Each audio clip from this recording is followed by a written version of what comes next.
Hi friends, இன்னைக்கு deja vu அப்படின்ற வார்த்தைக்கு தமிழ் என்னன்னு பார்க்கலாம். தேஜாவு தேஜாவு இந்த வார்த்தைக்கு தமிழ் என்ன சொல்லுவாங்கன்னா, தேஜாவு முன்னறிவு, முன்பே கண்ட உணர்வு. இன்னும் நல்லா புரிஞ்சுக்கிறதுக்காக 2 எக்ஸாம்பிள் சொல்கிறேன்.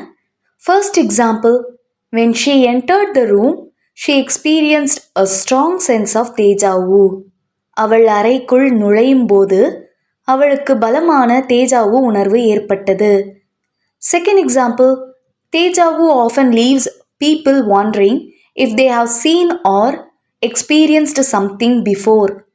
தேஜாவு பொதுவாக மக்களை ஏதோ ஒன்றை முன்னர் கண்டதாகவோ அல்லது அனுபவித்ததாகவோ ஆழ்ந்து சிந்திக்க வைக்கிறது. இன்னொரு வீடியோவில் வேறொரு ஆங்கில வார்த்தைக்கு தமிழ் என்னன்னு பார்க்கலாம். அது வரைக்கும் பாய்.